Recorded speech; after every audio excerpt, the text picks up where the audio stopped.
আগামী 22 তারিখে রাজ্য বাজেট আছে, সেখানে যুবকদের জন্য, সরকারি কর্মচারীদের জন্য, আমাদের শিক্ষিত চাকরি প্রার্থীদের জন্য আমাদের আরো অনেক কর্মসূচি আপনারা দেখতে পাবেন।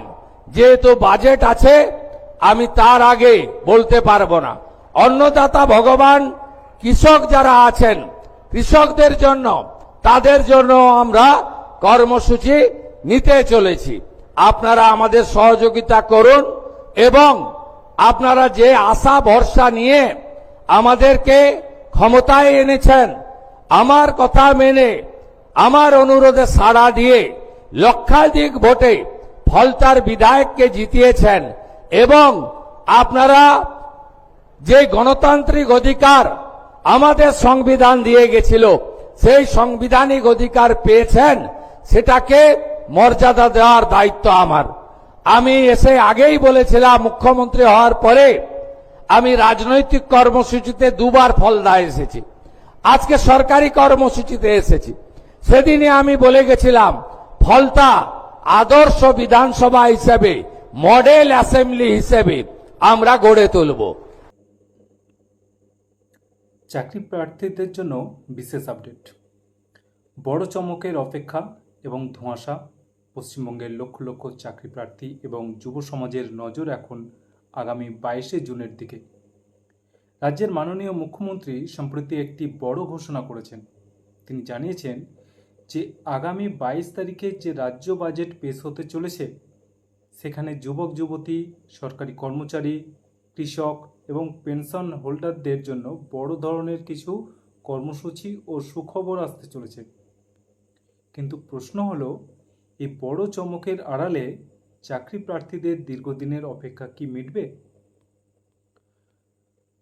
দীর্ঘদিন ধরে যারা এসএলএসটি নবম দশম শ্রেণীর ভেরিফিকেশন এবং নিয়োগ প্রক্রিয়ার জন্য অপেক্ষা করছেন, কিংবা যারা ডাব্লিউবিএসএসসি গ্রুপ সি এবং গ্রুপ ডি পরীক্ষার ফলাফলের আশায় দিন গুনছেন, তাদের মনে এখন একটাই প্রশ্ন, এই বহু প্রতীক্ষিত নিয়োগগুলির ভাগ্য কি এই 22 তারিখের বাজেটের সাথে জড়িয়ে আছে? আমরা কি এই বাজেটেই দেখতে পাবো আমাদের নিয়োগের আসল প্রতিচ্ছবি? এখন প্রশ্ন হলো, বাজেটের সাথে নিয়োগের সম্পর্ক কি? অনেকের মনেই প্রশ্ন জাগতে পারে, রাজ্য বাজেটের সাথে নিয়োগ প্রক্রিয়ার বা রেজাল্ট প্রকাশের কি সম্পর্ক? আসলে বাজেট হলো এমন একটি অর্থনৈতিক দলিল, যেখানে আগামী অর্থবর্ষে কোন দপ্তরে কত টাকা খরচ হবে তার একটি আনুমানিক খতিয়ান বা রূপরেখা দেওয়া থাকে। অর্থ দপ্তর শিক্ষায় কত বরাদ্দ করবে, নতুন স্যালারি বা বেতনের জন্য কত টাকা রাখা হবে, সবটাই এই বাজেটে নির্ধারিত হয়। হিসেবটা খুবই সহজ। রাজ্য সরকার যদি আগামী 31শে আগস্টের মধ্যে নবম দশম তথা উচ্চ মাধ্যমিক স্তরের শিক্ষক নিয়োগ প্রক্রিয়া সম্পন্ন করতে চায়, তবে সেপ্টেম্বর মাস থেকেই তাদের বেতন বা স্যালারি দিতে হবে। প্রায় 36,000 নতুন শিক্ষক শিক্ষিকার এই বিশাল অঙ্কের বেতনের সংস্থান এই বাজেটে রাখা হচ্ছে কিনা তা দেখেই বোঝা যাবে সরকার আসলে কবে জয়েনিং করাতে চাইছে। এবার গ্রুপ সি এবং গ্রুপ ডি রেজাল্ট কবে হবে সেই নিয়ে একটু বলা যাক। স্কুল সার্ভিস কমিশনের গ্রুপ সি এবং গ্রুপ ডি পদেও প্রায় 8 থেকে 9,000 ভ্যাকান্সি বা শূন্যপদ রয়েছে। এই বিশাল সংখ্যক কর্মীর জয়েনিং কি 2026-এর শেষে হবে নাকি 2027-এর শুরুতে জানুয়ারি থেকে হবে? তাদের বেতনের বাজেট সরকার কোন মাস থেকে ধরছে, সেটা এই 22 তারিখের বাজেট দেখলেই পরিষ্কার হয়ে যাবে। আর সেখান থেকেই ধারণা পাওয়া যাবে যে ইন্টারভিউ বা রেজাল্ট কবে আসতে পারে। এবার থার্ড এসএলএসটির সম্ভাবনা কতটুকু? দেখুন, চাকরি প্রার্থীদের মধ্যে আরও একটি বড় কৌতূহল হলো, বাজেটে কি থার্ড এসএলএসটি বা নতুন শিক্ষক নিয়োগের কোনো গেজেট, নোটিফিকেশন কিংবা পরীক্ষার ঘোষণা থাকবে? যদিও নতুন এসএলএসটির ঘোষণায় এই বাজেটে আশা করাটা কিছুটা বেশি প্রত্যাশা হয়ে যাবে, তবুও মুখ্যমন্ত্রীর বড় চমক এর আশ্বাসে অনেকেই বুক বাঁধছেন। তবে নতুন পরীক্ষা হলেও তা 2027 সালের আগে হওয়ার সম্ভাবনা খুবই কম। এখন পঞ্চায়েত নাকি এসএলএসটি, কোন প্রস্তুতিটা আগে নেওয়া ঠিক হবে? এই পরিস্থিতিতে দাঁড়িয়ে অনেক পরীক্ষার্থী দ্বিধায় ভুগছেন যে তারা এখন কোন পরীক্ষার প্রস্তুতি নেবেন, সামনের গ্রাম পঞ্চায়েত নাকি থার্ড এসএলএসটি। বিশেষজ্ঞদের মতে গ্রাম পঞ্চায়েতের নিয়োগ প্রক্রিয়া কিন্তু অনেকটাই এগিয়ে এবং এই বছরের মধ্যেই পঞ্চায়েতের পরীক্ষা ও নিয়োগ সম্পন্ন হওয়ার প্রবল সম্ভাবনা রয়েছে। তাই বুদ্ধিমানের কাজ হবে পঞ্চায়েতের প্রস্তুতিকে আগে প্রাধান্য দেওয়া। রাজ্যে গ্রাম পঞ্চায়েতে প্রায় 6,500 বা তারও বেশি শূন্য পদে কর্মী নিয়োগের বিজ্ঞপ্তি আসতে চলেছে।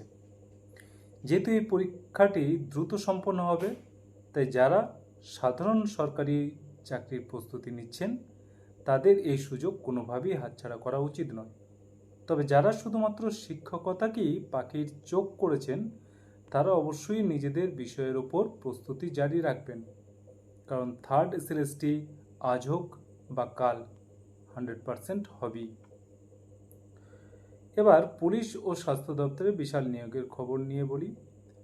শুধু শিক্ষা বা পঞ্চায়েত দপ্তরই নয়, অন্যান্য দপ্তরেও কিন্তু নিয়োগের হাওয়া বইছে। বিশেষ করে রাজ্য পুলিশে একগুচ্ছ নতুন শূন্যপদে নিয়োগের প্রক্রিয়া শুরু হতে চলেছে। এর পাশাপাশি স্বাস্থ্যমন্ত্রী পদে নতুন দায়িত্ব জয়েন করার পরেই স্বাস্থ্য দপ্তরে একটি বড় অঙ্কের কর্মী নিয়োগের ইঙ্গিত দিয়েছেন, যা রাজ্যের কর্মপ্রার্থী যুব সমাজের জন্য অত্যন্ত ইতিবাচক। তবে বাস্তব পরিস্থিতি এটাই যে প্রতিদিন নতুন নতুন ঘোষণা এবং এই হবে ওই হবে শুনতে শুনতে চাকরি প্রার্থীদের ধৈর্যের বাঁধ আজ ভেঙে যাওয়ার উপক্রম। শুধু আশ্বাস দিলেও স্কুল শিক্ষা দপ্তর বা স্কুল সার্ভিস কমিশন এখনও সুনির্দিষ্ট দিনক্ষণ প্রকাশ করতে পারেনি। এই কারণেই 22শে জুনের বাজেট অধিবেশনটি যুব সমাজের কাছে এক প্রকার অ্যাসিড টেস্ট হতে চলেছে।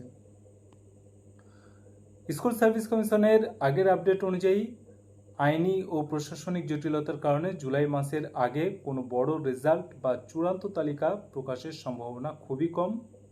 তবে বাজেট যদি ইতিবাচক ইঙ্গিত দেয় তবে জুলাই মাসের শুরু থেকেই কমিশনের তরফ থেকে তৎপরতা বৃদ্ধি পেতে পারে।